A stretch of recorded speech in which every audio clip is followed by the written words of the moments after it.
At the end of the day, though, you just got to hustle. You just got to keep getting more clients. Know that once that first one comes in, you're going to be able to just ride the wave and go from there and just survive that first 6 months. That's really what it's all about. This is the Art of Lawyering podcast, a show all about making more money, being a badass attorney, and loving your life. The Art of Lawyering is all about becoming the best you possible. Whether you are a law firm owner, an associate attorney, or somewhere in between, this podcast is built to help you get the most out of life. Hello, and welcome to another episode of the Art of Lawyering podcast. I'm your host, Christopher Small, and we're here for another 5-Minute Friday. And I have a question from a listener that I wanted to ask and then answer, because this is a 5-Minute Friday. So let's get right to that. Actually, let's not get right to that. Before we get to that, I want to remind everyone that I'm giving away free stuff every week. To get the free stuff, all you have to do is subscribe and leave a review for the podcast. Super easy to do.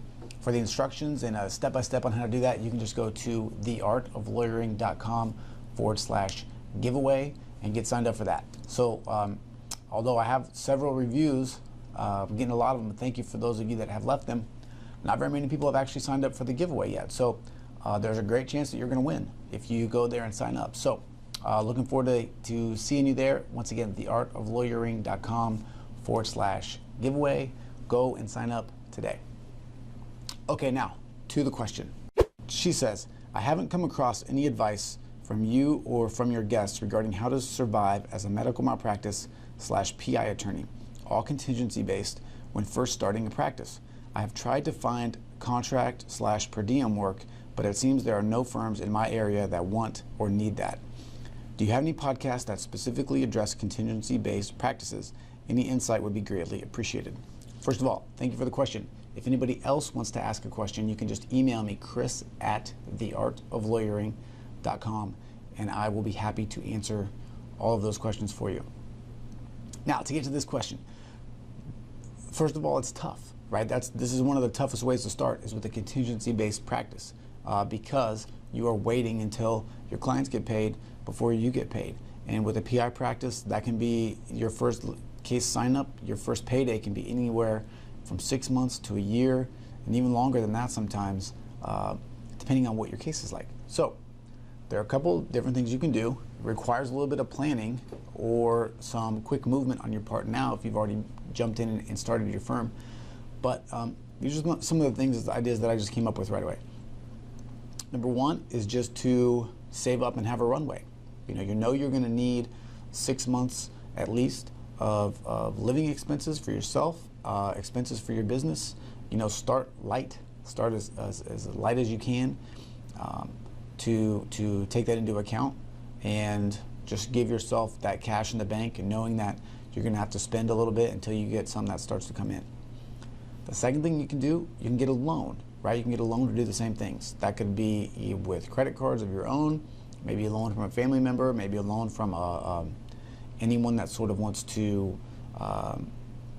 help you out. When I started out, I borrowed $5,000 from my brother-in-law, and then I paid him back with interest over time. You can do the same thing. So if you have anybody that can loan you money, if they're not lawyers, obviously they can't buy into the business, but you can give them a good interest rate, and you can do it that way. Another thing that you can do is you can moonlight, right? You could get another job just doing something else, bartending. You could get another job doing something that will put you in front of your potential clients, maybe.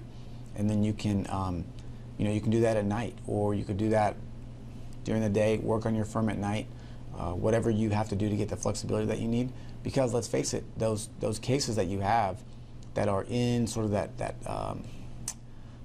treatment phase, you're not going to be doing a lot of work on them anyway until they're out of the treatment phase.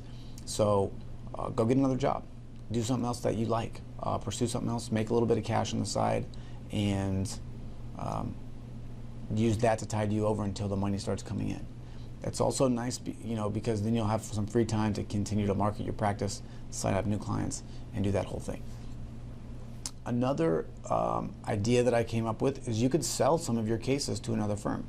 What I mean is you could approach another PI firm, and you could just say, look, I have a great case here. It's looking at X amount of dollars in damages, right, which a third would be mine. Let's use 100, okay, to make it easy. I have this case, I valued it at about 100K, which means, I'm going to be putting about 33 in my pocket once it's resolved. I need to get some cash now.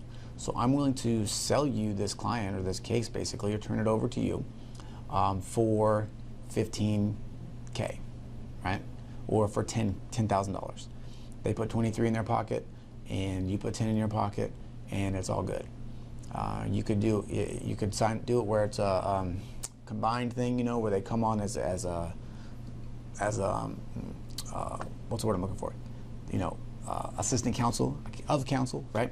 Duh. So of counsel, and then you could do it that way. That's another option that you have. Another thing that you could do, you could also add a second practice area. One of the things that we do DUI defense, we do traffic tickets. Those give us cash in the door on a daily basis while we're waiting for our PI cases to get resolved. You could do traffic tickets. If you have anything else that you like, you basically could do that.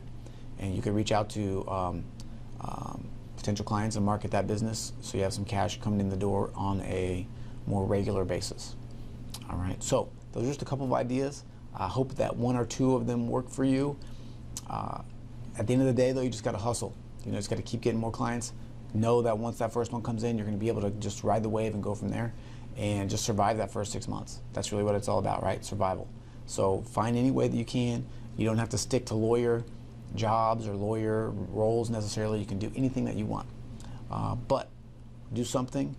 Don't get frustrated. If something doesn't work, just move on to something else. So know that it's all going to work out, and that in very, very short amount of time in the grand scheme of things, you'll be getting that first client resolution. You'll be getting that first check into your account, and everything will be great. All right, so that's it for today. Again, if you have questions, email me, chris@theartoflawyering.com, and I will talk to you soon. See ya.